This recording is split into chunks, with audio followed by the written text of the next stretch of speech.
গত কয়েকদিন আগে একটি প্রোগ্রামেও নাসিরুদ্দিন পাটোয়ারি উনি বললেন যে ডক্টর ইউনূস তাদের সাথে গাদ্দারি করেছেন, তিনি বেঈমান। মানে এই ধরনের গভর্নমেন্ট কিন্তু সবসময় চায় একটা সেফ এক্সিট চায়, যে আমি যখন চলে যাব তারপরে কি আমি দেশেই থাকবো নাকি বাইরে থাকবো। যদি দেশে থাকি আমাকে কে থাকতে দিবে, বাইরে যাবো আমাকে এয়ারপোর্টে আটকাবে। 111 গভর্নমেন্টের সময় রাখেন, 111 গভর্নমেন্টের যারা ছিল, যারা নাকি কুশীলভ ছিল, তাদেরকে কিন্তু আওয়ামী লীগ একটা সেফ এক্সিটের ব্যবস্থা করে দিয়েছিল। আচ্ছা, এখন হয়তো এই গভর্নমেন্টও চিন্তা করতেছে তা আমাকে কে দিবে। এখন সেই জন্য উনি একটু বিএনপির দিকে ইনক্লাইন্ড হয়েছে আর কি, বিএনপির ঘাটে মানে নৌকা ভিড়াইছে। এটা আবার এনসিপি সহ্য হচ্ছে না। আর এনসিপি তাদের যে বয়সজনিত সমস্যা যেটা একটা আছে। আলী রিয়াজকে এরা তো হইল বাংলার সবচেয়ে বড় বিশ্বাসঘাতক। এরা হইল বাঙালি জাতির নতুন রবার্ট ক্লাইভ। আচ্ছা, বিরোধী মার্কিন রবার্ট ক্লাইভ। জি, আজকে বিদেশি নাগরিকেরা আমাদের সংবিধান লিখবে। আমাদের 19 জন আছে, আমার কাছে রিপোর্ট আছে, অস্ট্রেলিয়া থেকে ধরে আমেরিকা পর্যন্ত, ইংল্যান্ড থেকে ধরে আলী রিয়াজ কি বাংলার নতুন লর্ড ক্লাইভ? হ্যাঁ, এরা বিদেশি নাগরিক। আচ্ছা, এরা হলো রবার্ট ক্লাইভ ওয়াটসন। এরা আমেরিকান নাগরিক, আমেরিকার নির্দেশে আমার দেশের সংবিধান লিখে দিতে চায়। আমি তার সংবিধান আমি মানি না এগুলা। লিখে দেখে যাতে মুক্তিযুদ্ধের সংবিধানটা ফালাই দিয়ে দেখে যাতে বাপের বেটা হইলে দাঁড়াবো। কিন্তু কথাটা বলে দিলাম, যতদিন মুক্তিযুদ্ধ থাকবে, মুক্তিযুদ্ধ থাকবে, এর পক্ষে কিন্তু মুক্তিযোদ্ধারা দাঁড়াবে। কথাটা বলে দিলাম, এবং মুক্তিযুদ্ধ জয়লাভ করবে। আমি এই কথাটা আল্লাহর রহমত বললাম। মুক্তিযুদ্ধ সত্য, বাঙালি 30 লাখ বাঙালির রক্ত সত্য, 2 লাখ মা বোনের ইজ্জত সত্য। আমরা জিতবো, আল্লাহর রহমত, মুক্তিযুদ্ধ জিতবে। রাজাকাররা জিততে পারবে না এদেশে। আমি কথাটা খুব ক্লিয়ারলি বললাম। কামাল ডিক্টেশন নিতে পারবে আলী রিয়াজ। এরা সংবিধান বুঝে বাংলাদেশের খালি গণতন্ত্র, সমাজতন্ত্র, ধর্মনিরপেক্ষতা, জাতীয়তাবাদ, এই 4টা স্তম্ভ থাকবে। তারপর যদি কেউ লাগাইতে চায়, এটার সাথে সাংঘর্ষিক না হইলে লাগাইতে পারে। আর লাগাইলে সাংঘর্ষিক লাগিলে বা এগুলো ফেলে দিলে কিন্তু বিপদ আছে বাংলাদেশে। কথাটা বলে দিলাম খুব ক্লিয়ার।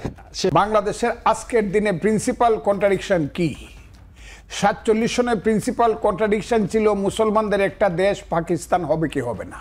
আচ্ছা, যুদ্ধে আমরা জয়লাভ করব না এটা ইউনাইটেড ইন্ডিয়া থেকে যাবে। আমাদের পূর্বপুরুষরা, এটা ছিল প্রিন্সিপাল কন্ট্রাডিকশন। হাত মে বিড়ি মুখ মে পান লড়কে লেঙ্গে Pakistan.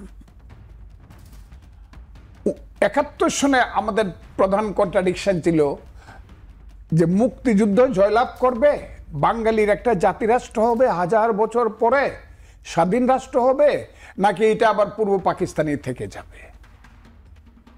This was the principal contradiction of a nation, এবং যে কারণে যুদ্ধ হয়েছিল। আজকের যারা মনে করতেছে যে নির্বাচন হওয়া না হওয়াটা আসল কন্ট্রাডিকশন, এটা আসলে না।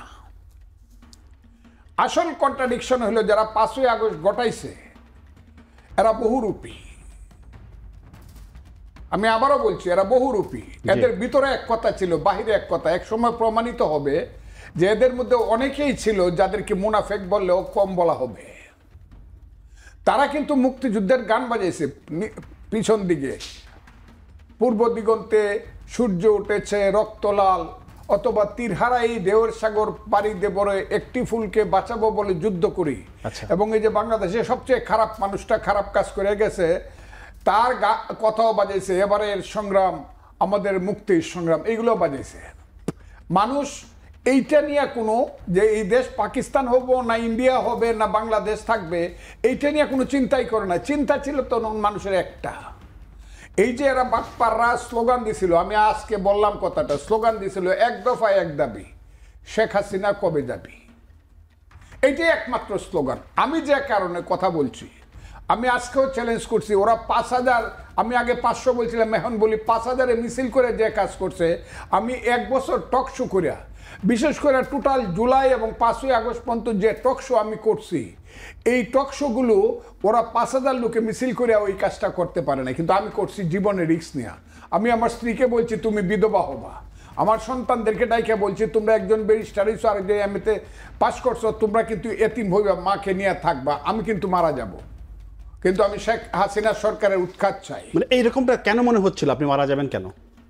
মারা যাব, তখন আমার মনে হচ্ছিল যে এই দেশে শেখ হাসিনা যে জায়গাতে যাচ্ছে, পতনের আগে এমন একটা ঘটনা ঘটতে পারে যে যারা যারা আমরা সঠিক কথাটা বলতাছি যে শেখ হাসিনা 3 বছর 3টা ইলেকশন মানুষকে বঞ্চিত করছে, শেখ হাসিনা এই দেশে লুটপাট করছে, সালমান রহমান, আজিজ খান, এস আলম, বসুন্ধরা গ্রুপ এদেরকে দিয়ে লুটপাট করা এই দেশে একটা সাংঘাতিক টিরানিক্যাল রাষ্ট্র কায়েম করছে। কাজেই সে এত দ্রুত যাবে না, হয়তো বা আমাদের মতো লোকজন চলে যাবে, আমরা খুব ক্ষতিগ্রস্ত হয়ে যাবো। তো মনে মনে একটা কথা ছিল, যদি গুলি করে কেউ না মারে হয়তো বা জেলে চলে যাব। আমার কথাটা খুব ক্লিয়ার বলছি। কিন্তু আজকে কিন্তু সব সময় মনে হয় এইভাবে কেউ আমাকে হাসিনার সময়ে এইভাবে হুমকি দেয় নাই, যে হুমকিটা আজকে এই ছেলেরা দিচ্ছে এনসিপি থেকে, যে ফজলুর রহমানকে আমরা মব জাস্টিসের মাধ্যমে শিক্ষা দিব, এবং ফ্রান্স থেকে 2-3 জন বিদেশি থেকে সাংবাদিকে বলতেছে ফজলুর রহমানকে খুন করে ফেলো, এই হুমকিটা কিন্তু শেখ হাসিনার আমলে আমার উপরে ছিল না। আমি যে কারণে বলতেছি, কাজে আমি বলছি এইখানে ওই যে ঘটনা ঘটার পরেই শিবিরের মিটিংয়ে গিয়া সার্জিস আলম বলল যে শিবির ছিল আমাদের আন্দোলনের ব্যানগার্ড। আমার তো মাথাটা ওই দিনই গরম হয়েছে। কয় কি জামাত ইসলামরা বলল আমরা এই আন্দোলন পরিকল্পনা করে করছি, এবং আমেরিকাতে গিয়া আমাদের যিনি আজকে প্রধান উপদেষ্টা জনাব ইউনূস সাহেব, আমি যাকে বলেছি 10টা তৃতীয় বিশ্বের 10টা রাষ্ট্রের প্রধানমন্ত্রীর চেয়ে উনি লম্বা উঁচু, সেই লোকটি গিয়া বলল মিটিকুলাস কি ডিজাইন, মিটিকুলাস ডিজাইন। এবং এইটা এখন প্রমাণিত হচ্ছে। এখন এটা বোঝা যাচ্ছে যে 5ই আগস্টের ঘটনাটা একদল জামাত যারা ঘটাইছে, জামাত শিবির এবং এই ছেলেরা যে কারণে ঘটাইছে, তার প্রথম এবং প্রধান কারণ হলো এরা 71 মানে না। প্রথম তো একদম নিগেট করে গেছে 47 আর 24, 71 হলো ভাইয়ে ভাইয়ে ঝগড়া, আমি খুব ক্লিয়ারলি বলছি। এবং 71 হলো পাশের দেশ আমার ষড়যন্ত্র করে ভাইয়ে ভাইয়ে গুলমাল লাগাইছে, কাজে 71 ঠিক না। তখন আমি আঙ্গুল উঁচু করে বলছি, এই রাজাকারের বাচ্চারা, আমি ফজলুর রহমান প্রথম বলছি বাংলাদেশে রাজনীতিবিদের মধ্যে, এই আলবদরের বাচ্চারা, এখনো কিন্তু ফজলুর রহমানরা জীবিত আছে, মুক্তিযোদ্ধারা জীবিত আছে, সাবধান কথা বলবা, মুক্তিযুদ্ধ যারা মানো না তারা এই দেশ থেকে চলে যাও, খুব ক্লিয়ার। কারণ মুক্তিযুদ্ধের মাধ্যমে দেশটা বাংলাদেশ হয়েছে। এখন আবার দেখা যাচ্ছে আপনি যে বলছেন যে আমার মনে হয় আমাদের নেতা জনাব ফখরুল ইসলাম আলমগীর, ওই যে পাকিস্তানে 2টা ঘটনা হয়েছে কিছুদিন আগে, লস্করি তৈয়বার যে প্রধান তিনি বলছেন যে আমরা 5ই আগস্টের আন্দোলনে এই ধরনের ঘটনা ঘটাইছি যে যাতে আমরা 71-এর পরাজয়ের প্রতিশোধ নিতে পারি। আর গত কয়েকদিন আগে একজন মহিলা পাকিস্তানের একটা বিখ্যাত পত্রিকায় লেখছে যে Bangladesh will return again two Pakistan, আপনি দেখেন। এবং সেইখানে কতগুলো জিনিস, গোলাম আজমের ছেলে কিভাবে প্রধান সেনাপতি হওয়া উচিত, এবং গোলাম আজমের ছেলেকে যেভাবে বঞ্চিত করা হয়েছে, এইসব রাজাকারের বাচ্চারা, আমি আবারও বলছি এইসব রাজাকারের বাচ্চারা, আমি বললাম আলবদরের বাচ্চারা, গোলাম আজম হলো বাংলাদেশের সবচেয়ে কুখ্যাত দালাল এবং আলবদর সৃষ্টির প্রধান হুতা। প্রথম যে লোকটা টিক্কা খানের সঙ্গে দেখা করছে, আমি প্রমাণ ছাড়া কথা বলি না, বাংলাদেশে 25শে মার্চের পরে যে লোকটা প্রথম দেখা করছে টিক্কা খানের সাথে, যে ঠিক কাজ করছেন, আমরাও আপনার সাথে আছি, সেই লোকটার নাম হলো গোলাম আজম। 2 নম্বর দেখা করছে খাজা খয়রুদ্দিন, 3 নম্বর দেখা করছে ফজলুল কাদের চৌধুরী, 4 নম্বর দেখা করছে নুরুল আমিন। তৎকালীন সময়ে সেই 1 নম্বর দালাল এবং কুখ্যাত দালাল গোলাম আজম, যারা পরাজিত হওয়ার পরে মধ্যপ্রাচ্যে এবং বিদেশে গিয়ে বাংলাদেশের নামে কুখ্যাতি ছড়াইছে, বাংলাদেশকে অন্ধকার করে দিছে, যাতে বাংলাদেশকে কেউ স্বীকৃতি না দেয়, সাহায্য না করে, মুসলিম দেশগুলোকে গিয়া বলছে যে এটি ইন্ডিয়া দখল করে, বলছে এটা হিন্দুস্তান হয়ে গেছে, এইগুলা করে বাংলাদেশকে যারা কলঙ্কিত করছে, মসিব লিপ্ত করছে, সেই সব গোলাম আজমের ছেলেরা এখন আবার বাংলাদেশের প্রধানমন্ত্রী হবে, যেখানে তার বয়স হয়েছে 68 বছর, সে রিটায়ারমেন্টে চলে, এখনকার সরকার তাকে সব কিছু রিটায়ারমেন্টে দিছে এবং বলছে পাকিস্তান থেকে এটা নিশ্চয়ই বাংলাদেশ পাকিস্তানে ফেরত আসবে। সেই কারণে আমার ধারণা আমাদের নেতা জনাব ফখরুল ইসলাম আলমগীর সাহেব এই কথাটা বলছেন। তবে একটা কথা বলি, পূর্বের সূর্য পশ্চিমে উঠতে পারে, পৃথিবীর মানচিত্র পরিবর্তন হতে পারে, কিন্তু 71-এর বাংলাদেশ কোনোদিন আলবদর রাজাকারদের মাধ্যমে দেশটা পাকিস্তান হবে না। আমি আরো কিছু কথা বলবো, এটা হবে না। আমি আসবো আপনার কাছে, আমি যেতে চাই একটু। জি, জি, মাসুদ কামাল আমাদের সাথে কথা বলছিলেন সিনিয়র আইনজীবী ফজলুর রহমান, মুক্তিযোদ্ধা, বিএনপির চেয়ারপারসন উপদেষ্টা। আপনার কাছে আমার একটু জানার ইচ্ছা, যেহেতু সে ৭১ নিয়ে বলে আপনি নির্বাচন নিয়ে একটু বলেন যে স্বরাষ্ট্র উপদেষ্টা, পরিবেশ উপদেষ্টা, আইন উপদেষ্টা এবং প্রধান উপদেষ্টার প্রেস সচিব বলেছেন যে প্রধান উপদেষ্টার প্রতিশ্রুতি যে দিয়েছেন যে ফেব্রুয়ারির মাঝামাঝি নির্বাচন হবে বা ওই সময়ে সেখান থেকে পিছিয়ে আসার কোনো সুযোগ নাই।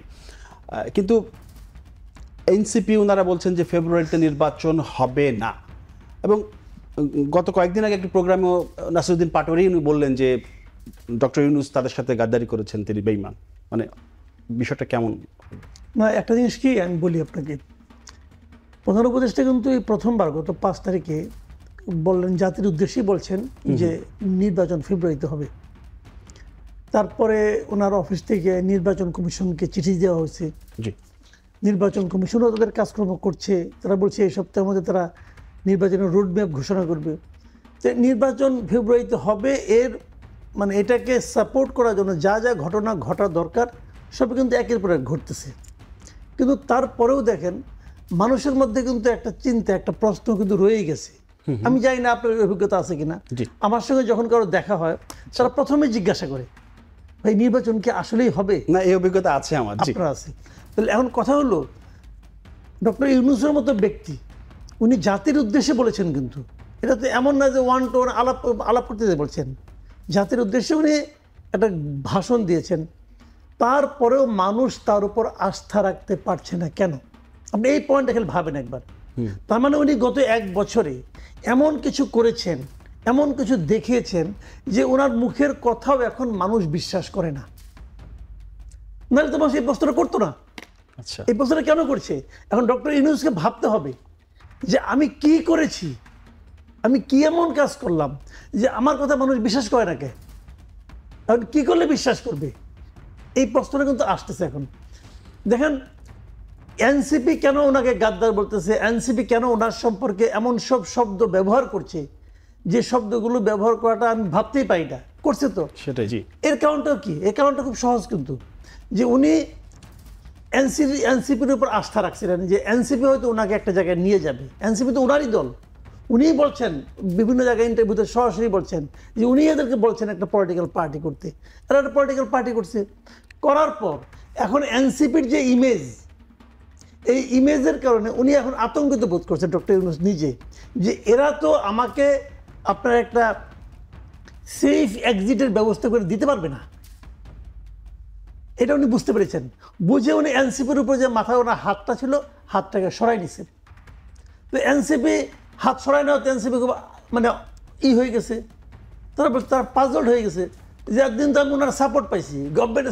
এখন যদি গভর্নমেন্ট আমার রেখে বিএনপির কাছে যায়, এখন যদি মনে করেন এই গভর্নমেন্ট, শুনেন একটা গভর্নমেন্ট তো 1 বছর ছিল, তারা তো খুব অসাধারণ ভালো কাজ করছে, মানুষ তার মানে বিভিন্ন রাস্তার মাথায় মূর্তি বানিয়ে রাখবে, তা তো আর না। ওনাদের অনেক কর্মকাণ্ড নিয়ে কিন্তু মানুষের মধ্যে বিতর্ক আছে।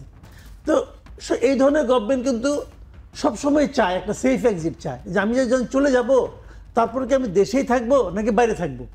যদি দেশে থাকি আমাকে কে থাকতে দেবে, বাইরে যাবো আমাকে এয়ারপোর্টে আটকাবে।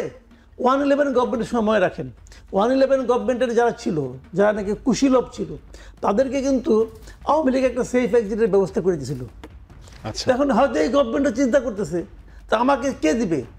এখন সেই জন্য উনি একটু বিএনপির দিকে ইনক্লাইন্ড হয়েছে আর কি, বিএনপির ঘাটে মানে নৌকা ভিড়াইছে। এটা আবার এনসিপি সহ্য হচ্ছে না। আর এনসিপি তাদের যে বয়সজনিত সমস্যা যেটা একটা আছে, একটা সমালোচনা আছে, সেটা হচ্ছে যে সরকার মবই ঠেকাইতে পারে না, সেই সরকার নির্বাচনের দিন, ভোটের দিন মব ঠেকাবে কিভাবে? শুনেন, মব ঠেকাতে পারে না কথাটা অন্যভাবে বলেন। আচ্ছা, আসলে সরকারকে মব ঠেকাতে চেয়েছিল? সরকারকে কখনো মব ঠেকাতে চেয়েছিল? আপনি এই কথাটা আমার বলেন। আমি আপনার সর্বশেষ ঘটনাটা বলি।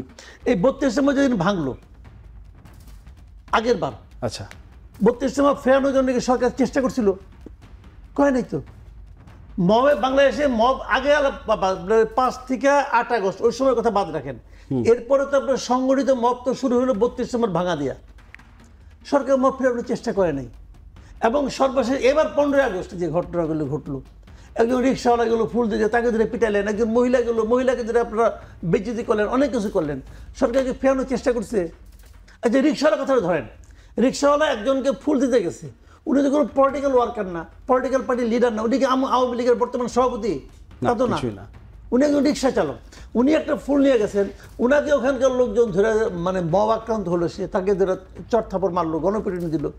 পুলিশ কাকে ধরে নিয়ে গেল? রিক্সাওয়ালাকে, যে মার খেলো তাকে ধরে নিয়ে গেল। অন্যদেরকে ধরছে, ঝাড়াপালাটা ধরছে। স্বরাষ্ট্র উপদেষ্টা বলেছিলেন যে 15 আগস্ট ফুল দেয়া যাবে কি যাবে না এরকম কোনো নির্দেশনা কিন্তু ছিল না। কিন্তু ওদিকে আপনার প্রেস সচিব যে বলছে ফুল করা দেওয়া যাবে যাবে না। আবার প্রেস সচিব ওখানকার ধানমন্ডি পুলিশ তো আমি বলতে শুনছি, ধানমন্ডি পুলিশ বলছে তারা প্রেস সচিবের নির্দেশনা অনুযায়ী তারা চলতেছে। প্রেস সচিব তো গভর্নমেন্ট, এটা বিরাট গভর্নমেন্ট। সে আসবে, আমি যেতে চাই একটু ফজলুর রহমান আপনার কাছে। সেটি হচ্ছে যে আপনি একজন মুক্তিযোদ্ধা, সেই হিসেবে আমি মুক্তিযুদ্ধের প্রশ্ন নিয়ে কথা বলতে চাই। মুক্তিযুদ্ধ, আওয়ামী লীগ এবং বঙ্গবন্ধু শেখ মুজিবুর রহমান, এই তিনটি বিষয় কি এক সূত্রে গাঁথা, নাকি এই তিনটি বিষয়কে আলাদা রাখার দরকার ছিল? প্রশ্নটা এজন্যই করছি যে স্বাধীনতা পূর্ববর্তী এবং স্বাধীনতা পরবর্তী বঙ্গবন্ধুর যে ভূমিকা, সেই ভূমিকাকে এই 24-এ এসে নতুন করে বয়ান দেয়া হচ্ছে, নতুন ন্যারেটিভ তুলে ধরা হচ্ছে। এইটার জন্য কি শেখ হাসিনা একাই দায়ী, না আওয়ামী লীগ পুরো দায়ী? আপনি খুব একটা কঠিন প্রশ্ন করেছেন। এক হলো মুক্তিযুদ্ধ, 2 বঙ্গবন্ধু, 3 আওয়ামী লীগ, এই তিনটা কথা আপনি জিজ্ঞাসা করছেন। এর আগে আরেকটা কথা আছে, সেটা হলো স্বাধীনতা সংগ্রাম। স্বাধীনতা সংগ্রামের নির্যাস হইল মুক্তিযুদ্ধ, 9 মাস। না, কেন আমরা 9 মাসকে মুক্তিযুদ্ধ বলি, এর আগেরটাকে কিন্তু মুক্তিযুদ্ধ বলি না? কারণ জমিটা আমারই ছিল, 9 মাসে এই জমিটা CSRS আমার ছিল এবং আমরা এটা মুক্ত করছি 9 মাসে। আমরা করেছি নতুন যে মুক্তিযুদ্ধ, আর ওটা হলো স্বাধীনতা সংগ্রাম। স্বাধীনতা সংগ্রামের কিন্তু বাঙালির 1000 বছরের স্বাধীনতার সংগ্রাম। এই বাংলায় ছিল পৃথিবীর শ্রেষ্ঠ দেশের একটা, এইগুলো আমি বলবো না, আপনার সময় হবে না, কেউ শুনতেও চায় না। পৃথিবীর একটা শ্রেষ্ঠ দেশ, যে কারণে বলা হতো সোনার বাংলা। এখানের কাপড়, এখানের ফল, এখানের ধান, এখানের পাট, এগুলা সারা পৃথিবীর জন্য। দক্ষিণ পূর্ব এশিয়া একটা মাত্র টাকার কারখানা ছিল, টাকা চাপানো, নিল মহাতব চাঁদ জগৎ শেঠ। এ হলো বাংলা। সেই বাংলাকে লুণ্ঠন করার জন্য ব্রিটিশরা, আমি সব মুঘল পাঠান বাদ দিলাম, ব্রিটিশরা আসলো। ব্রিটিশরা এসে মির্জাফরের কেস কনভিন্স করলো, মির্জাফরের বিশ্বাসঘাতকতায় এবং রবার্ট ক্লাইভের চক্রান্তে এবং ব্রিটিশদের চক্রান্তে, ইস্ট ইন্ডিয়া কোম্পানির চক্রান্তে বাংলা পরাধীন হয়ে গেল তখনকার মতো করে। 1757 সনের সেই যে বাংলা পরাধীন হয়ে গেল, পরাধীন হওয়ার পরে একে একে দেখা গেল 1773 সনে দুর্ভিক্ষ হইল, মহা দুর্ভিক্ষ, 1/3 লোক মারা গেল। অনেকে বলে 74-এ অনেক দুর্ভিক্ষ হয়েছে, কিন্তু 1/3 লোক মারা গেল 1773 সনে। 57 সনে ব্রিটিশরা দেশ নিল, আর 73 সনে 1/3 লোক বাংলায় মারা গেল, মহামন্বন্তর। ঠিক আছে? সেই ব্রিটিশরা যে শোষণ করতে করতে তারা টাকা নিয়ে গেল, গোল্ড নিয়ে গেল স্টিমারে এবং লন্ডন শহর করলো। তারাই এত বড় পৃথিবীর শ্রেষ্ঠ দেশ হলো, এটা কিন্তু বাংলার সম্পদের একটা বিরাট অংশ আছে। সেই বাংলা যে দরিদ্র হলো, দরিদ্র হওয়ার পরে কি হইলো, নীল সাহেবরা আসলো, নীল চাষ করাইলো, অত্যাচার করলো, খাজনা দেও, টাকা দেও, পয়সা দেও। এই অত্যাচারে জর্জরিত হয়ে বাংলার মুসলমান মায়েরা নামাজ পড়ে খুদার কাছে বলেছে, হে খুদা, আমাদের কেমন সন্তান দাও, যে সন্তান বিদেশিদের হাত থেকে আমাদেরকে স্বাধীনতা দিবে। বাংলার হিন্দু মায়েরা সন্ধ্যাবেলায় তুলসী তলায় গিয়ে ভগবানের কাছে প্রদীপ জ্বালিয়ে বলেছে, হে ভগবান, আমাদেরকে এমন অমৃতের সন্তান দাও, যে সন্তান আমাদেরকে স্বাধীনতা দিব। বিদেশিদের অত্যাচারে আমাদের মায়েরা বোনেরা সারা জীবন বলেছে, ছেলে ঘুমালো, পাড়া জোড়ালো, বর্গিলো দেশে, বুলবুলিতে ধান খেয়েছে, খাজনা দেব কিসে। এই নারায়ণগঞ্জ পর্যন্ত আসতো বর্গিরা। ওই বার্মিজ যারা, যাদেরকে এখন আমরা কি বলি বার্মা, এদেরকে তারা নারায়ণগঞ্জ পর্যন্ত নৌকা নিয়ে এসে ধান কাটতে নিয়ে যেত, মেয়েদেরকে ধরে নেয়। এগুলো পড়েন, সোনারগাঁও যখন রাজধানী ছিল। সেই যে বাঙালি জাতি, সেই বাঙালি জাতির মুক্তি সংগ্রামের পরতে পরতে অনেকেই নেতৃত্ব দিছে, কিন্তু শেষ নেতৃত্বটা যিনি দিছেন, মুক্তি সংগ্রামের শেষ খেলার যে ক্যাপ্টেন, যেখানে বাঙালি জয়লাভ করলো, ওয়ার্ল্ড কাপ পাইলো, শেষ খেলার ক্যাপ্টেনের নাম হলো শেখ মুজিবুর রহমান। এটা যদি কেউ স্বীকার না করে, সে ইতিহাস মানে না। অথবা সে শেখ মুজিবুর রহমান বা তার প্রতি তাদের জিজ্ঞাসা আছে, কিন্তু মুক্তিযুদ্ধের ফাইনাল খেলার ক্যাপ্টেনের নাম শেখ মুজিবুর রহমান। আমি বিএনপি করে কথাটা এই কারণে বলতেছি যে আমি কথাটা 3 বার বলছি আমাদের নেত্রী দেশনেত্রী খালেদা জিয়ার সামনে ওই ইঞ্জিনিয়ার্সে যখন 16ই ডিসেম্বরে বিজয় দিবস পালন করে, আমি প্রধান বক্তা, উনি প্রধান অতিথি, আমি বলছি আমার কথাটা শোনেন আপনি। জি। আর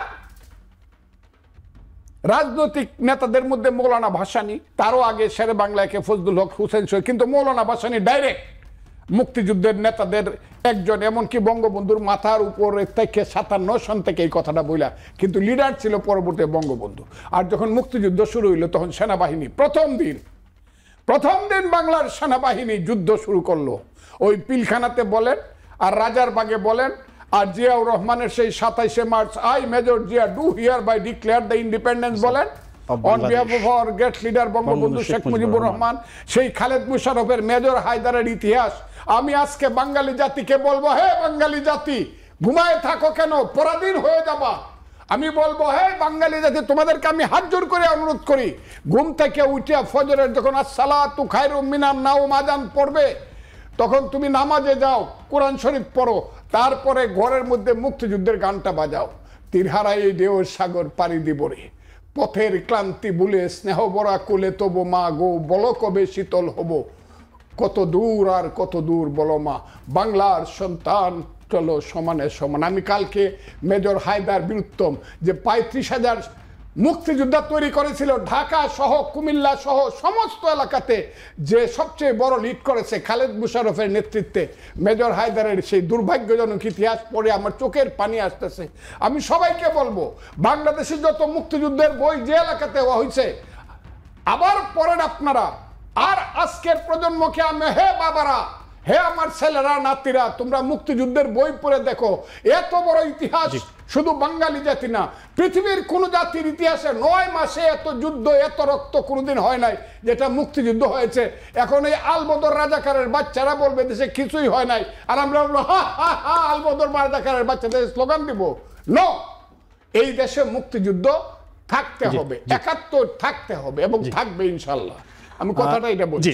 মাসুদ কামাল, আমি বিরতি নিব, তার আগে একটু আপনি বলবেন যে হোসেন শহীদ সোহরাওয়ার্দী, শেরে বাংলাকে ফজলুল হক, মাওলানা ভাসানী, বঙ্গবন্ধু শেখ মুজিবুর রহমান এবং জিয়াউর রহমান, আমরা এই মানুষগুলোকে কেন আলাদা রাখতে পারছি না, কেন এখনো এদেরকে নিয়ে আমরা বিতর্ক করছি?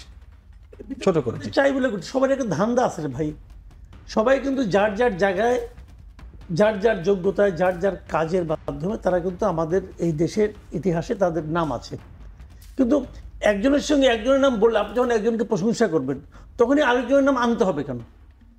আপনি ধরেন একটা ছোট্ট উদাহরণ দেবেন, আমরা যখন বিভিন্ন জায়গায় খাই না, মনে করেন একটা রেস্টুরেন্টে আপনি খাইছেন, ওই রেস্টুরেন্টে খাওয়াটা খুব ভালো, যে আপনি বললেন যে ভাই অমুক রেস্টুরেন্টে খাইছেন, রেস্টুরেন্টে খাওয়া খুব ভালো, আমি সঙ্গে সঙ্গে বলা শুরু করে দিই এইটা আর কি, আপনি ওইটার কথা বললেন না, কাল যাকে আপনি খাওয়াইলাম আমার একটা রেস্টুরেন্টের কথা, আরে ভাই কালকে আলাপ তো হচ্ছে না, আজকে আলাপ হচ্ছে। আজকে আলাপ একজনকে তুলে আরেকজনকে খাটো করে ছোট করে দেখানোর যে প্রবণতাটা আমরা দেখতে পাচ্ছি এখন, এটা ভালো না। যখনই মুক্তিযুদ্ধের কথা উঠতেছে, ভাই মুক্তিযুদ্ধের মহানায়ক হলো বঙ্গবন্ধু শেখ মুজিবুর রহমান, এখানে আর কোনো আলাপ নাই। এখন ওনাকে কতভাবে খাটো করা যায় এই প্রজেক্টে সবাই মাঠে নামছে। কেন? যে ওনাকে খাটো করতে পারলে তারপরে আস্তে আস্তে মুক্তিযুদ্ধটাকেও খাটো করা হবে। এখন মুক্তিযুদ্ধের শহীদের সংখ্যা নিয়ে আলোচনা হচ্ছে। একজন তো এক পাগল ছাগল বিকৃত মস্তিষ্ক ব্যক্তি, সে দাবি করে বসছে 2000 বসছে। তো এখন ও চায় যে সবাই আলোচনা করুক, ও কিন্তু এটাই চায়, ওর লক্ষ্য কিন্তু আর কিছু না। আচ্ছা, ওর লক্ষ্য এটা আলোচনা হোক। ভাই ওই সংখ্যা নিয়ে আলোচনা কেন করবো আমরা, যেটা নাকি ডিসাইডেড জিনিসটা? ও একটা আজগুলোর মতো, ও মানে একটা উন্মাদ লোক, সে কি বললো না বললো তো কি আসে যায়। কিন্তু আমাদের জাতি হিসেবে আমরা এমন একটা জায়গায় আছি যেটা নিয়ে আমাদের আলোচনা করতে হবে, আমাদের আর কাজ নেই, আর কাজ আছে। এখন বঙ্গবন্ধু শেখ মুজিবুর রহমান ওনার মুক্তিযুদ্ধের যে অবস্থান, আচ্ছা উনি যখন মুক্তিযুদ্ধ শুরু করছেন, যার যার অবস্থান তার তার কাছে। এই মুক্তিযুদ্ধে কি ভাষারই সাপোর্ট ছিল? ভাষার কি মুক্তিযুদ্ধ অংশ নিয়েছিল? ভাই এগুলি এখন তা মানে কি ভাষা নিয়ে আলাদা একটা স্ট্র্যাটেজি ছিল। এখন এটা কিন্তু কম্পেয়ার করার কোনো জায়গা না। কম্পেয়ার আপনি করবেন কেন? যার যার অবস্থান তার তার। সৌরজিৎ যখন মারা গেছেন, এখন ওটাও এর মধ্যে আনতে হবে কেন? শেরে বাংলা যখন মারা গেছেন, এর মধ্যে আনতে হবে কেন? এই যে আনার যে প্রবণতাটা, এইটা হলো মতলব। এই মতলবের মূল লক্ষ্যটা হলো যে মুক্তিযুদ্ধটাকে কিভাবে ডিফেম করা যায়, মুক্তিযুদ্ধটাকে কীভাবে মানে কম করা যায়, মূল্যায়ন মানে করা যায়, কীভাবে এটা বলা যায় যে মুক্তিযুদ্ধ আসলে কেউ মানে আসলে মুক্তিযুদ্ধ হয়ই নাই। আমি একটা খালি সিঙ্গেল একটা কথা বলি, ছোট একটা কথা বলি।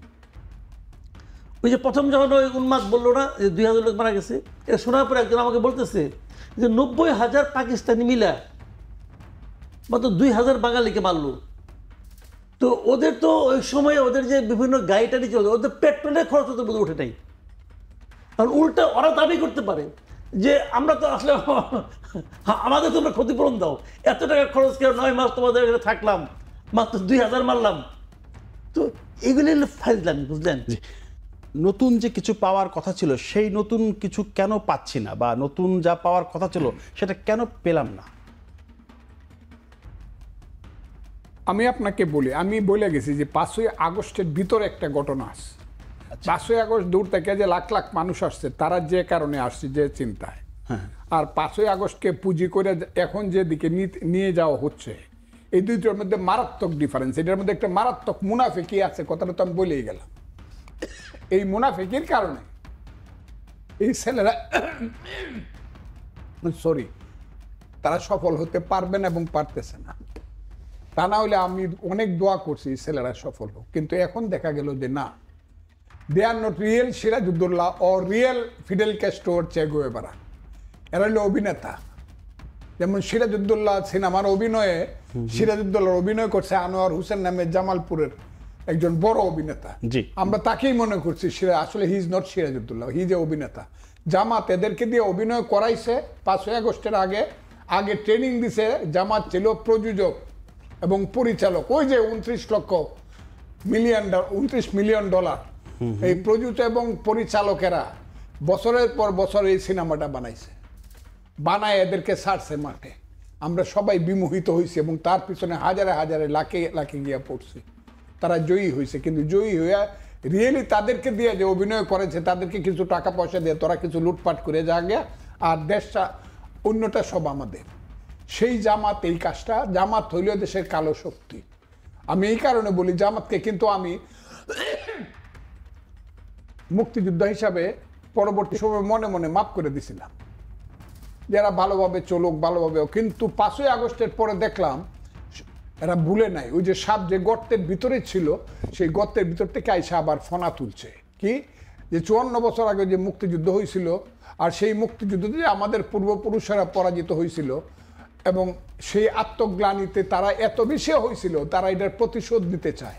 এবং প্রতিশোধ নেওয়ার প্রত্যেকটা মিনিটে মিনিটে তারা চেষ্টা করতেছে যে জিনিসটা আমার দল বিএনপি অনেক বড় আত্মা থাকার কারণে হোক, বা অনেক বড় দল হওয়ার কারণে হোক, বিএনপি এখন পর্যন্ত সম্পূর্ণ জিনিসটা বুঝতেছে না। কিন্তু বিএনপির কিছু নেতা কিন্তু বক্তৃতা করা শুরু করছে যে জামাত কি জিনিস। আমি কথাটা খুব বোঝার চেষ্টা করি। এরা শুরু করছে, এবং এরা কিন্তু নয়াপল্টনের সামনে স্লোগান দিছে 1 মাস আগে, জামাত শিবির রাজাকার এই মুহূর্তে বাংলা স্যার। আমি বলবো নতুন প্রজন্মকে, বিএনপি হোক আর সে যেই হোক, হে বাংলার নতুন প্রজন্ম, তোমরা কিন্তু বাঙালি মায়ের সন্তান, তোমরা কিন্তু মরুভূমির সন্তান নও, তোমরা কিন্তু পাঞ্জাবের সন্তান নও, তোমরা এই বাংলার মাটিতে জন্মগ্রহণ করেছ। এই বাংলার মাটি তোমাদেরকে প্রথমে মায়ের দুধ দিয়েছে, এই বাংলার মাটি তোমাদেরকে শিশুকালে হাতে বই দিয়েছে, করো করো করো করো সর সরায় রস্যই দীর্ঘই। এই বাংলার মাটি তোমাকে প্রাইমারি স্কুলে শিখিয়েছে পাখি সব করের ব্রাতি পোহালো, কারণে কুসুম কলি সকলি ফুটিল, রাখাল গরুর পাল লয়ে যায় মাঠে। এই বাংলার মাটি প্রতিদিন তোমাকে সুন্দর দক্ষিণা বাতাস দিয়েছে, এই বাংলার মাটি তোমাকে ভাত দিয়েছে, কাপড় পরেছে, বাংলাতে মা বলা শিখিয়েছে। তুমি ছোটবেলা থেকে গান শুনে বড় হয়েছো, এত সুন্দর গান, আমার সোনার বাংলা আমি তোমায় ভালোবাসি। আমি তোমার পূর্বপুরুষ, হে বাংলার বর্তমান প্রজন্ম। আমাকে কিন্তু স্কুল জীবনে গাইতে হয়েছে পাকসার জমিন সাতবাদ, কিসুয়ারে হাসিন সাতবাদ, তো নিশানে আজবে আলিশান আর্দে পাকিস্তান। আমি এখন এটার কোনো অর্থ বুঝি, কিন্তু আমার গাইতে হয়েছে। কাজে বাংলার বর্তমান প্রজন্মকে বলি, বাংলার বর্তমান প্রজন্ম আল্লাহর দোয়াই লাগে, তোমরা আমাদের সন্তান। তোমাদেরকে বলবো তোমরা আরবি ফার্সি সব পড়ো, তোমরা কোরআন শরীফ পড়ো, কোরআন হাদিস পড়ো। আমি তোমাদেরকে এই উপদেশ দিব, সাজেশি, কিন্তু তোমাদেরকে আমি বলবো বাংলার মুক্তিযুদ্ধের ইতিহাসটা তোমরা জানো, অন্তত ওই গানগুলা তোমরা শুনো, অন্তত তোমরা এই যে চরমপত্র নামে যে একটা এম আর আক্তার মুকুলের চরমপত্র নামে যে একটা পড়া হইতো, মানে মুক্তিযুদ্ধে উৎসাহ দেওয়ার জন্য একটা কাগজ পড়া হইতো, এইটা শোনো তোমরা। ওই জল্লাদের দরবার যেখানে রাজুরা অভিনয় করতো, সেই জল্লাদের দরবারে সেই কথাগুলো শোনো। আমি তোমাদের আজকে বাংলার মানুষকে বলতে চাই, প্রতিটি ঘরে ঘরে মুক্তিযুদ্ধের যে রক্ত, প্রতিটি ঘরে মুক্তিযোদ্ধার যে ইতিহাস, প্রতিটি এলাকায় এলাকায় এক একজন মুক্তিযোদ্ধা। আমার এলাকাতে বীরুত্তম, বীর বিক্রম, আমার কিশোরগঞ্জ, আমার ময়মনসিংহ, আমি আজকে বলতে পারি সেই কর্নেল তেহে ধরে সেই খালেদ মুশাররফ থেকে ধরে সেই হায়দার বীরুত্তম থেকে ধরে আরো অনেকে, আমি যত আছে, আমিরুদ্দিন থেকে ধরে সব যুদ্ধ করছে। আমি নিজে যুদ্ধ করছি, দিনের পর দিন, মাসের পর মাস, আষাঢ় শ্রাবণের বৃষ্টি বরাতে বাংকার থেকে ট্রিগার টিপছি। আর আজকে আমাকে শুনতে হবে যে দেশে কোনো যুদ্ধ হয় নাই। একদিনে আমার একটা গ্রামে 500 লোককে গুলি করে মারছে। গ্রামটার নাম 36, থানাটার নাম ইটনা, ইউনিয়নটার নাম খাটকাল। আর কোন রাজাকারের বাচ্চারা নাকি কি বলে কত মারা গেছে, 30 লক্ষই মারা গেছে। লেখক গবেষক বদরুদ্দিন ওমর তিনি একটা কথা বলেছেন যে স্বাধীনতার যে ইতিহাস, সেই ইতিহাসে যা লেখা হয়েছে সেটা 80 থেকে 90% মিথ্যা। ও রাজাকারের বাচ্চা, ও নিজে রাজাকার, ও রাজাকারের বাচ্চা। ওরা রাজাকারের বাচ্চা। বাংলাদেশ চায় নাই, পাকিস্তান চাইছে, আর পাকিস্তানের তারা হলো সবচেয়ে বড় সমর্থক। এরাই সব কথা বলে, এগুলোতে আমি কোনো কথা বলবো না। মাসুদ কামাল, আপনি একটু বলবেন, একটু নির্বাচনে আবার আসি। সেটা হচ্ছে যে মানে সংস্কার করে যদি আগামীর নির্বাচন হয়, ভোটাধিকার হয়, নির্বাচন কমিশন হয়, সেটা কি আসলে কতটা টেকসই হবে? সংস্কার নিয়ে তো অনেক কথা হচ্ছে, কিন্তু এই দিন শেষে যেটা হচ্ছে যে সংস্কার নির্বাচন, তারা কি প্রতিপক্ষ হয়ে গেল? দেখেন, সংস্কার এবং নির্বাচন ভাই এটা একে অপরের পরিপূরক না, মানে প্রতিপক্ষ হওয়া করা উচিত না। কিন্তু সমস্যাটা কি জানেন, ডক্টর ইউনূস নিজেই এটাকে প্রতিপক্ষ বানাই দিচ্ছে। ডক্টর ইউনূস এই যে কয়েকদিন আগে যে আপনার মানে মালয়েশিয়া গেলেন, ওখানে যেও কিন্তু বলতে এই কথা বলছেন যে সংস্কার এবং বিচার যদি না হয় তাহলে নির্বাচনটা ভালো হবে না। আমি খালি ওনাকে একটা কথা বলতে চাই, দেখেন আপনি যে সংস্কার করবেন, বিচার করবেন, এটা কি আপনার হাতে? বিচার কি আপনার হাতে? তো আদালত করবে বিচার। আপনি পারবেন বিচার করতে? আপনার হাতে কি ক্ষমতা আছে? আপনি তাকাতে দিতে পারবেন? বিচারক যতক্ষণ পর্যন্ত স্যাটিসফাইড না হবে ততক্ষণ পর্যন্ত তাকে কিন্তু জেরা করতে হবে, সাক্ষ্য প্রমাণ নিতে হবে। সেই সাক্ষ্য প্রমাণের জন্য তাকে ওয়েট করতে হতে পারে, অনেক কিছু হতে পারে। তো উনি বিচারে আমাদের মানে করতে যাচ্ছেন। আর এটা বলছেন যে সংস্কার। এখন সংস্কার জিনিসটা কি রে ভাই? আপনি সংস্কার কাজে যে লোকগুলিকে লাগাইছেন, সে লোকগুলিকে একটা মানে প্রত্যাশিত সংস্কার করার যোগ্য? একটা নম্বর প্রশ্ন। 2 নম্বর প্রশ্ন, আপনি ঐকমত্য কমিশন করছেন। 35টা রাজনৈতিক দল গত 1-2 মাস ধরে নিয়মিত বসতো যাইতো। এর মধ্যে অন্তত 20টা রাজনৈতিক দল আছে যাদের এই দেশে কোনো রকম তাদের কোনো কর্মতৎপরতা নাই। তাদেরকে কি কারণে নিবন্ধন দিয়েছে, কি করছে না করছে বলতে পারবো না, কিন্তু তাদের কোনো তৎপরতা আমি দেখি না। এর মধ্যে একটা অনিবন্ধিত দলও আছে, তারা আপনি কেন ডাকছেন তাও বুঝি না। কোন বিবেচনায় ডাকছেন? অনিবন্ধিত দল তার অনেক আছে, তাদেরকে ডাকতেন। এরা যে সবচেয়ে জ্ঞানী, তার কি প্রমাণ আছে আপনাদের কাছে? এদের নিয়ে বসতেছেন। এরা কি এই দেশে এই জাতির ভাগ্য নিয়ন্ত্রণ করবে? এবং এই লোকগুলো কি জাতির প্রতিনিধি? এরা কি এই জাতিদেরকে নির্বাচন করে দিচ্ছে? দেয় নাই তো। আবার এই আংশিক এই লোকগুলিকে নিয়ে যে সমাধানটা আসবে তার নাম দিয়েছেন আপনি জাতি ঐক্যমত্য হয়েছে। জাতি কি এইটুক? কাজে এই পুরো জিনিসটা হলো জাস্ট সময় ক্ষেপণের একটা বাহানা, এবং সময় ক্ষেপণের বাহানা করে করে ওনারা যতদিন পারেন থাকতেছেন। ওনাদের লক্ষ্য হলো বাই চান্স একটা মন্ত্রী হয়ে গেছি, প্রধানমন্ত্রী হয়ে গেছি, দেশের দায়িত্ব পাইছি, নিজের কাজগুলি গুছাই নিছি, নিজে তো সব গুছাই নিছে, কোনো কিছু তো বাকি রাখে নাই। তো নিজেগুলি গুছাই নিছি, এখন আত্মীয় স্বজনগুলি গুছাচ্ছি, যে কদিন পারি থাকি। কিন্তু তাদেরও মনে রাখতে হবে ভাই, এরকম অনেকেই মনে করতো এই দিন বোধহয় শেষ হবে না। শেখ হাসিনাও মনে করতো, শেখ হাসিনা যারা সঙ্গে যারা ছিল তারাও মনে করতো এই দিন বোধহয় শেষ হবে না। কিন্তু দিন না, আরো দিন আসে। বিরতির পরে বাকি আলোচনা আমি আপনাকে আরেকটা জিনিস বলি, কারা আমি মানি না, ওনার তো মান্য কথা কয়। কিসের সংস্কার? একে প্রধান উপদেষ্টার প্রেস সচিব একটা কথা বলেছিলেন যে জামায়াত ইসলামের কাছ থেকে সততা এবং শৃঙ্খলা শিখতে হবে, অনুকরণ, তাদের শৃঙ্খলা এবং সততা অনুকরণীয়। আমি বলবো ও রাজনীতি জানে না, বুঝে না, রাজনীতিবিদ চিনে না। জামাতে ইসলামের কাছ থেকে আমার শৃঙ্খলা শিখতে হবে?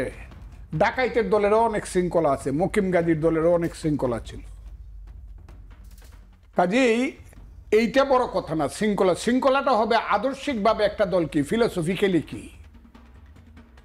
সেই জামাতের কাছ থেকে কি শিখতে চায়? অ্যান্টি লিবারেশন ফোর্সেস সমস্ত আদর্শ শিখতে চায়? আমি তো এটা শিখবো না। সে যতই থাকুক, ডিসিপ্লিন থাকুক, ডিসিপ্লিন তো অনেক ডাকাত দল থাকে, এতে কিচ্ছু আসে যায় না। ওই যে আফগানিস্তানে ক্ষমতা দখল করছিল আমানুল্লাহরে তারাইয়া দিয়ে, তার নাম হইল ডাকাত, মরু ডাকাত, বাচ্চাও সাকাত, তারও টিম ছিল, সাংঘাতিক ডিসিপ্লিন। এই কারণে আমার বাচ্চা সাকর শিষ্য হইতে হবে, আমার তার লাইন শিখতে হবে। আর ওই সব লোকের কথা, যাদের কথা ওই সব লোকের, এরা কোথায় যাবে এটা কোনো সে ইতিহাসে আমি এমনি বলতেছি না। শুধু আমার কথাটা হইতেছে, এখন শূন্য রাখেন, আজকে মুক্তিযুদ্ধের কথা বললাম তো মুক্তিযুদ্ধের কথাই বলে যাই। আমি বলি আমার দল নিয়ে, আমার দল জাতীয়তাবাদী দল বিএনপি, আমার দল কথা বলা শুরু করছে। যেদিন বিএনপি একসাথে বলতে পারবে এই আমরা কিন্তু জিয়াউর রহমানের দল, জিয়াউর রহমান মেজর জিয়া কিন্তু আসল জিয়া, মেজর জিয়া কিন্তু বাংলাদেশের আসল জিয়া, মেজর জি বাংলাদেশের মুক্তিযুদ্ধ করছে, মুক্তিযুদ্ধের জিয়া, আমি বিএনপির মতো করেই বলছি, মুক্তিযুদ্ধের ঘোষণা করছে, নিজে সেক্টর কমান্ডার ছিল, ব্রিগেড কমান্ডার ছিল, সেই জিয়াউর রহমানের দল আমরা। এবং জিয়াউর রহমানের দল যেহেতু, আমরা মুক্তিযুদ্ধের বাইরে কোনো কথা বাংলাদেশে শুনতে চাই না। আচ্ছা, যেদিন বিএনপি বলতে পারবে এই কথাটা, এদিন এই সব ঝামেলা কইমা ইলেকশনে যাবে। কিন্তু যতক্ষণ পর্যন্ত বিএনপি মুক্তিযুদ্ধের পক্ষে সাংঘাতিকভাবে নীতিগত স্ট্যান্ড না নেবে, অতক্ষণ পর্যন্ত এই শয়তানগুলা এইসব কথা বলতেই থাকবে।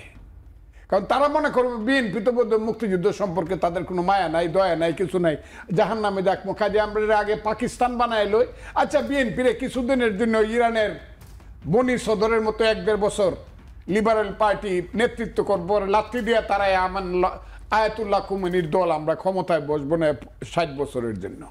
এই ঘটনাটা তারা করতে চায়। আমি তাই মনে করি আমার দল বিএনপি যেদিন বুঝবে যেটা জিয়াউর রহমানের দল, এবং জিয়াউর রহমান মুক্তিযোদ্ধা ছিলেন, আমরা মুক্তিযুদ্ধের বাইরে যাব না, বিএনপির মতো করেই মুক্তিযুদ্ধ বলুক, তখন ওরা থামবে। আর তা না হলেও যে সংস্কার অপসংস্কার এরা হবে, আমি এদেরকে, যারা সংস্কার তো বিদেশি, আমি তো এদেরকে মানি না। আমার দেশের যে কোনো লোক, ইউনিভার্সিটির প্রফেসর নাই, আমি তো বারবার বলি যে তাজউদ্দিন সৈয়দ নজরুলরা সংবিধান বুঝে না, মনোরঞ্জন দর আসাদুজ্জামান খানরা সংবিধান বুঝে না, ওই সুরঞ্জিত সেনের মতো এমপিরা যারা বাংলাদেশ না সারা ভারতবর্ষের পার্লামেন্টের এক একটা প্রতিকৃত, এরা সংবিধান বুঝে না। ডক্টর কামাল সংবিধান বুঝে না, ডক্টর কামালের মোহর দিতে পারবে? জি, শেষ প্রশ্ন মাসুদ কামাল, আপনি একটু বলবেন যে এই যে নির্বাচন, ভোট, উচ্চকক্ষ, নিম্নকক্ষ, সংখ্যানুপাতিক, সব মিলে কি রাজনীতির সমীকরণ জটিল হয়ে গেল নাকি? না, আমি বলি আপনার একটা কথা, সংখ্যানুপাতিক নিয়ে যে আলোচনাটা হচ্ছে, হ্যাঁ, এই আলোচনাটা কিন্তু নির্বাচনের ক্ষেত্রে কোনো প্রতিবন্ধকতা সৃষ্টি করবে না। আচ্ছা, কারণ এটা নিয়ে তো কোনো দলই বলে নাই কিন্তু যে পিআর সিস্টেম না হলে তারা ইলেকশন করবে না, এই কথাটা কিন্তু কেউ বলে নাই, কেউ বলে নাই। একটু একটু বলতেছে এনসিপি, এটা ইমেটেরিয়াল, এনসিপির মানে আপনার সমর্থন নাই বললেই চলে।